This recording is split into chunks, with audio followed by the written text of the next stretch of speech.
Hello, everyone. Welcome to yet another episode of Simplified Judgment with Pragya and Rajesh Ranjan. Today, we are going to discuss special leave petitions. A research paper which is written by Arthad Kurlekar and Jamini Vyas. This is easily available on Manupatra, and we'll be linking this in our description box. You can easily go and read this paper. So, the whole paper, we are going to explain how the special leave petitions work, what is the rule of law behind them, and what was the reason behind establishing Article 136, which is for the special leave petitions, and how it was established to help the courts for reducing the number of cases. As we all know, there are a lot of pending cases in Supreme Courts which could take years to get done with. So, for the purpose of that, this paper prescribes measures as to how we can reduce the burden of the Supreme Court by establishing a separate board for basically filtering out certain cases. Frivolous SLPs. So cases of special leave petitions. I would like to discuss first what is Article 136 of the Constitution and what is SLPs. So, Article 136, as it entails the nature and scope of the SLP, special leave petition. So, this is preservation of the most coveted principle of common law, which is the rule of law. We have also done a video on rule of law. You can watch it. We will also add in description link.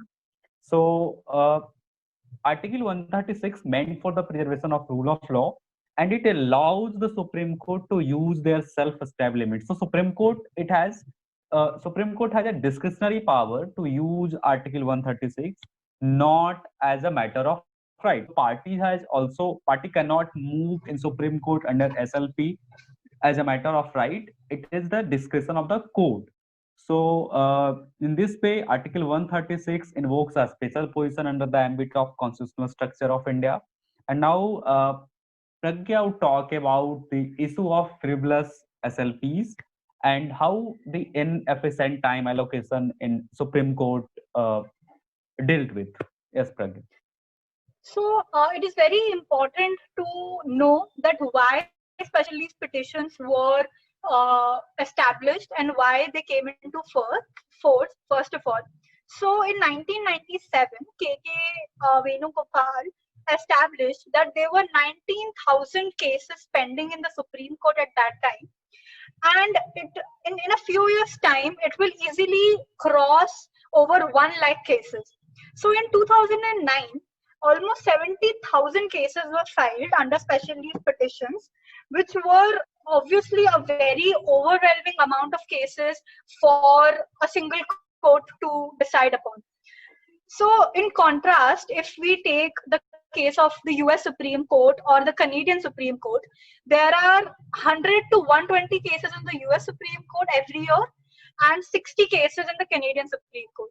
So, even if we look at the Indian population and then we compare, then also India has a lot of overwhelming cases when it comes to special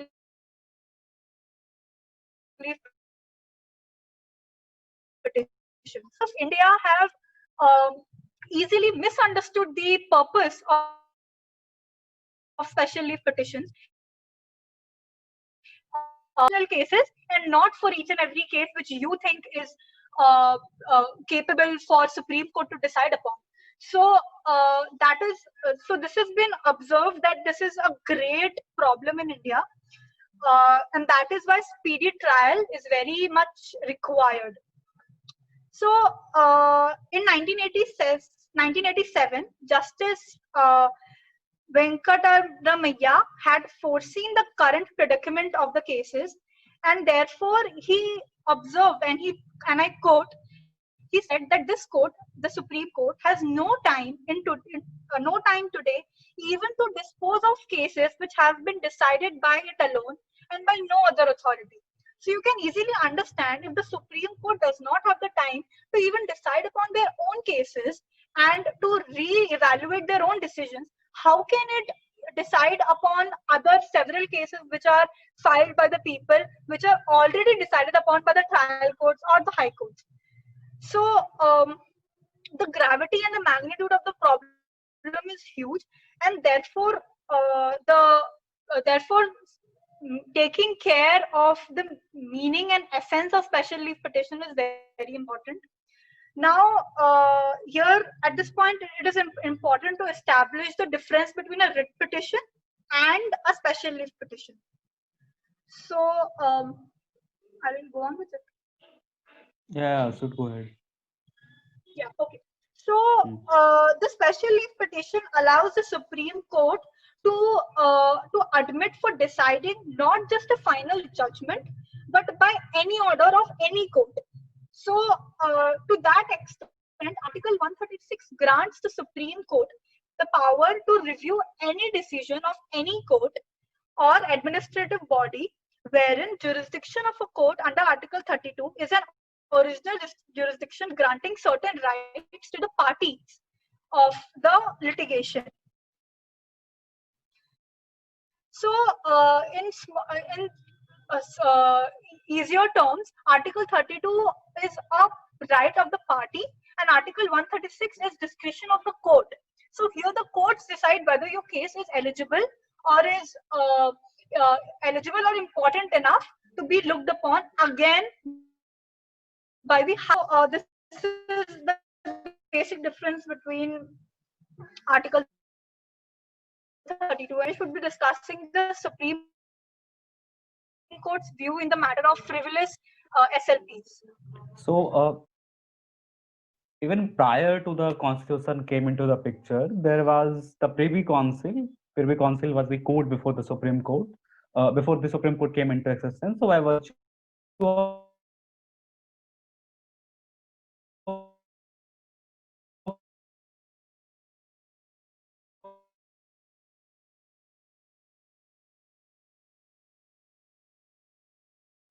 Article 138 justice and the misdirection as such, even irregularity as such will not suffice, and there must be something which in a particular case deprives the accused of the substance of fair trial. So what basically meant for this that Supreme Court cannot interfere in each case. So there must be a circumstance of irregularity. There must be. Hello, excuse me. Hello. Hello. Terms of hello, excuse depriving me. any.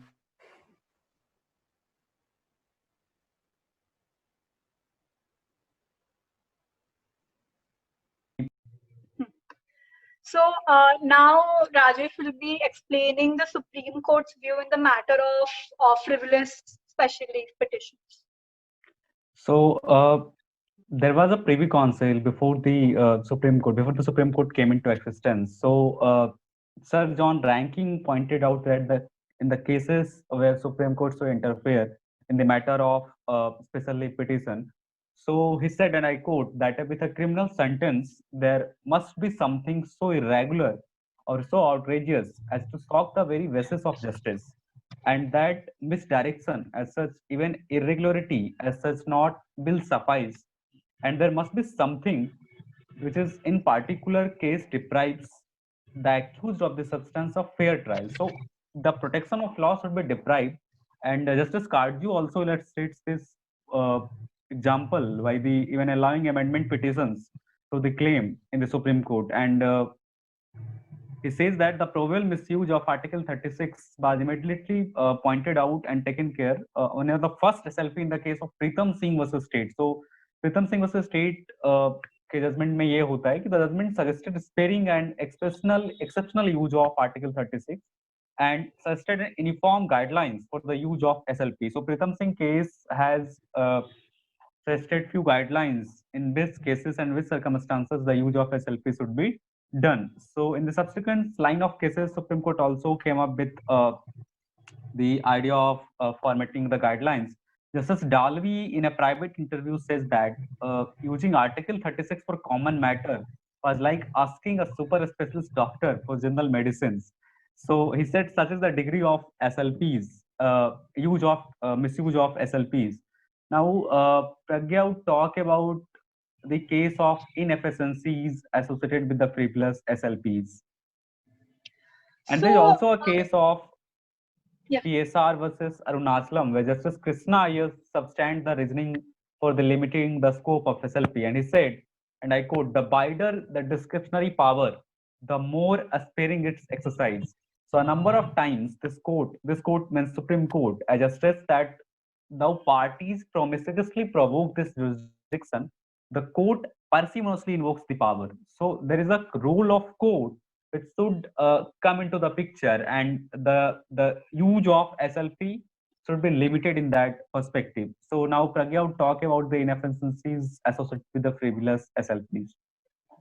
Yeah, so as Rajesh beautifully explained the number of times that how SLPs were formed only for exceptional cases, but right now that's not the case. So I would be pointing out why how it's creating inefficiencies in the litigation process of our country.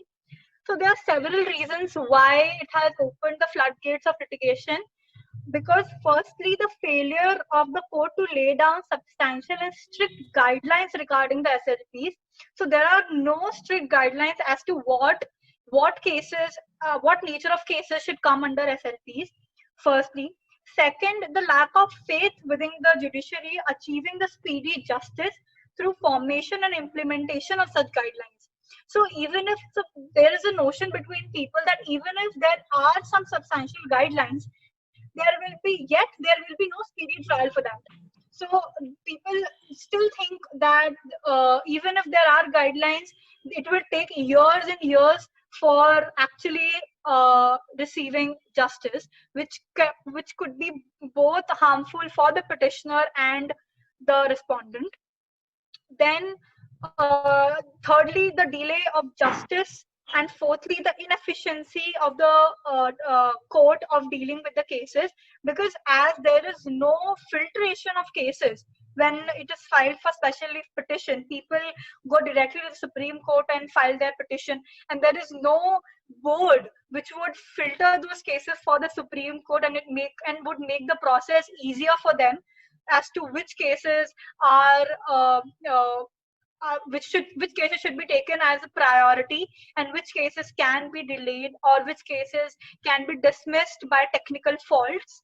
So since there is no board or no filtration process in this, it would take years and years to even get justice through special leave petitions. So uh, yeah, so there are a few economic grounds also under which Article 136 can be proved to be required, that they are required in our system of judiciary. The first situation would be that if there is no Article 136, then the Supreme Court would either not entertain the appeals which are gone by the High Court, or will only entertain the writ petitions. So this would give this would give a huge disadvantage to the people who first want a speedy trial. Second, they believe that their case is an exceptional case where there is a huge injustice done to them, so they cannot file their case in that case. Second is that there needs in Article 136, then there is a need of betterment in the system of the speedy disposal of the cases, which will increase the efficiency of the Supreme Court as well. This gives a rise to the need of the rule-based model for the implementation of Article 136 intra vires of the Constitution of India. So now in this paper, the authors have explained a rule-based model, in which they provide a solution for the problem of this numerous amounts of pending cases in our judiciary, and how they have justified how their model is better and would be efficient if implemented the way they have explained. So now Rajesh would be explaining the proposed model, and then I'll be continuing with it. So the author proposed that, theoretically speaking, the discretion of court begins when the appeal is filed and continues through the duration of the proceeding. So it's like the Supreme Court on one occasion has also said that uh, an SLP filing is similar to that of a person at a gate requesting the gatekeeper to allow the entry. So only gatekeeper's discretion is to allow you inside. So Supreme Court's role is as like the gatekeeper's role. So, owing to this nature of admitting the SLPs, it is possible that author suggests that there should be an alternate body for handling the SLPs, and there are features, characteristic, advantage. And one more thing that I would also suggest that there is a nice paper by Professor Tarnav Khitan on this idea, Indian Supreme Court Identity Crisis, and where he also explains this the proposed crisis in Supreme Court in handling these special petitions or the matter where senior Supreme Court advocates appears. So, author here proposed the creation of a body, and the body the authors refers, he or she refers, the board, with the objective of procedurally and substantially analyzing the SLP before they filed in the court. So, the role of board is to analyze and analyze the procedure and substantiate the basis, the very basis on which the SLP is filed in the court. And the procedure is that the board will receive an application and review the application solely on the procedural ground for any technical errors and will advise the filing party to rectify any such errors so found. So what happens after this is that the board's role would act as a filtration, as Pragya clearly pointed out. The problem is that there are no filtration in filing the SLPs. So the board role would be the filtering the plea that goes before the Supreme Court without the filtration. So opinion of the board is available both to the court and both to the parties as well. So board would act as a sort of interlocutor between the parties and court. So also as a facilitator between the party and the court. In accordance, we have a case of Sambat Prakash versus Union of India and L. Chandra Kumar versus Union of India, where it said that the role of the court may be supplemented by another quasi-judicial body, but cannot be substituted by it. The board will no manner take over the discretion granted to the Supreme Court under Article 136, but will assist the court so as to reduce the time spent on the number of infractuous, technically impaired, and frivolous SLPs. So the frivolous SLPs that is being filed in the Supreme Court gets reduced on the account that there is a board whose role is to check the applications filed before the court. So the advisory opinion for the party and and acting as a check and balance body also for the court as well. And as the caveat, I also mentioned that the board role is not to take over the power granted under the Constitution to the Supreme Court, but merely as a body to check the applications goes before the court. Now, Pragya would talk about the next part of the proposal, justifications and its analysis. Yes. So here I would like to go into the legality of the board. That uh,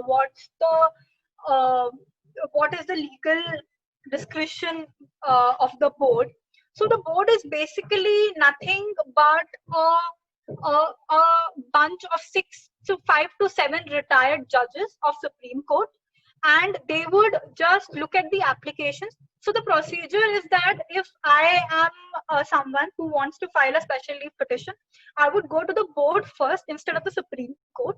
I will submit my application, and they will first of all check all the technicalities, whether my application meets each and every each and every document and the technical grounds on which if I am eligible for a special leave petition or not.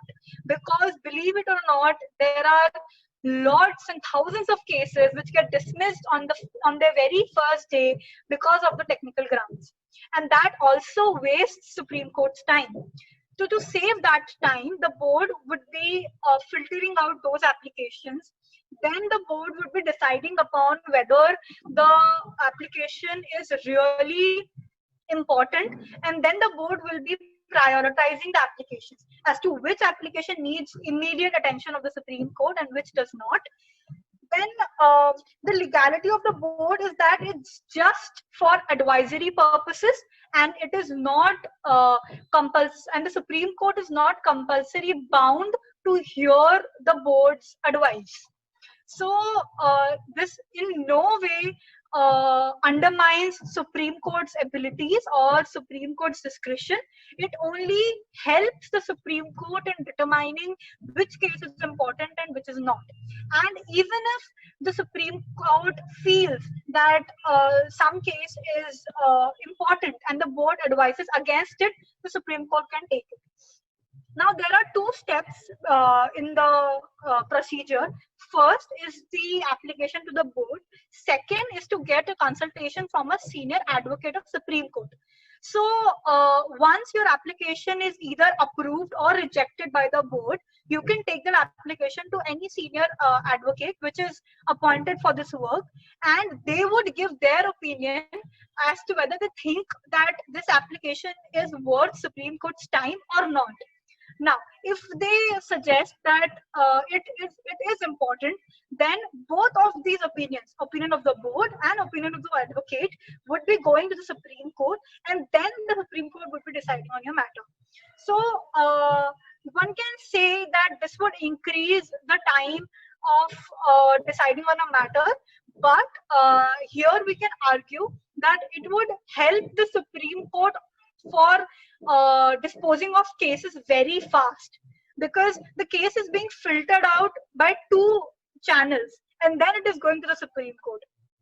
It will not only help the Supreme Court in analyzing what are the merits of the case, and they can decide on the case very easily, and so that the judges of the Supreme Court don't waste their time on disposing of cases on technical grounds, on lack of evidence, on lack of merits in the case.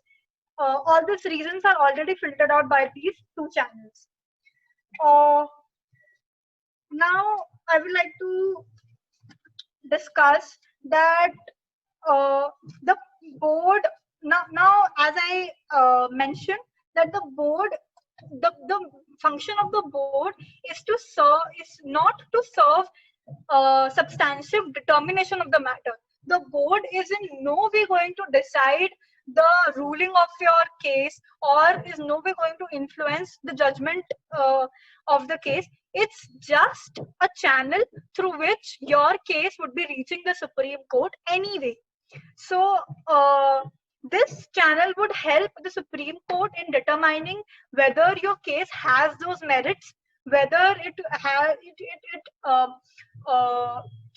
it has overcome all the technical boundaries which are being decided by the court, and thus it helps the Supreme Court disposing of cases rather fast. So now there were in this paper there are other models, and the authors have compared them with the other models. So Rajesh, would you like to discuss those, or we should just let them be? आवाज नहीं आ रही आपकी. So there are other models. Justice P.N. Bhagwati proposed in Bihar Legal Support Authority versus Chief Justice of India that there should be a creation of National Court of Appeal, specifically dealing with the constitutional and public laws, who have the power to entertain matters of a special leave. And it is important to compare the model proposed by the authors with the recommendation of Justice P.N. Bhagwati. So what's the problem with the model proposed by Justice Bhagwati? So the problem is that there is a good intention behind the creation of Court of Appeal, as Justice Bhagwati pointed out.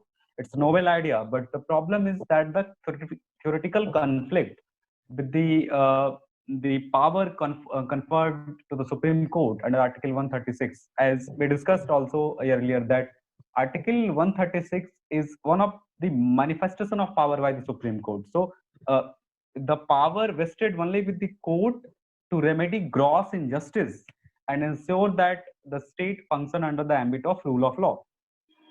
So if we go by the idea that Justice P.N. Bhagwati proposed, it entails the basic principle that Article 136 had been created by the constitution maker in the constitution itself.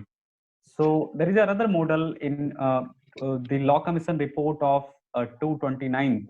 We would attach this report in the description link also, that uh, the Law Commission has proposed the creation of 4 regional courts as the highest appellate authority, and the Supreme Court will have the power to hear special leaves and constitutional matters.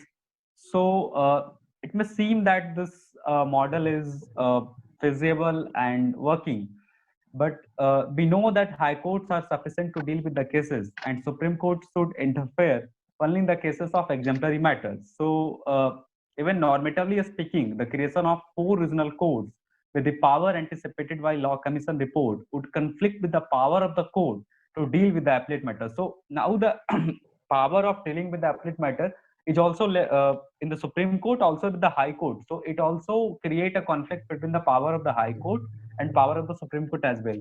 So if and if they implementing the law, the distinct jurisdiction is assigned to the Supreme Court, and also we must note this fact that the Supreme Court has a wide overreaching power under Article 132. Article 132 is the complete justice. Under a complete justice, Supreme Court invoke Article 142 to invoke the complete justice to the parties, and this has been recently invoked in the Ayodhya judgment by the 5 judge bench of the Supreme Court earlier this year. So the court has unbridled unique power to be used as a discussion. So there is a case in L. Chandra Kumar versus Union of India, where Supreme Court says that where the Supreme Court held that the power of the Supreme Court could not be substituted, and this model that is proposed by the Law Commission report is basically substituting the role that the Supreme Court is doing under the ambit of constitutions and Article 136. So these are the basically the models that the authors proposed, the model proposed by the Law Commission in 29th report, and the model by Justice P.N. Bhagwati. Now I would request Pragya to conclude this. Yes, so basically in this paper, the gist of this paper is to provide a viable solution as to how this lakhs and lakhs of cases which have been pending for past 10 to 15 years could be solved. We are not saying it would be solved in a year or 2 years, but definitely would give an upper hand to the Supreme Court and would give a helping hand to Supreme Court how they can easily dispose of many cases, and also will make the people of India realize the importance of Supreme Court's time and not to file cases just because they didn't get the ruling of their choice.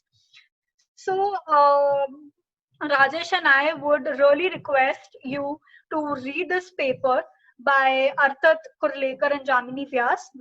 I'm mentioning it. We'll be linking it in the description.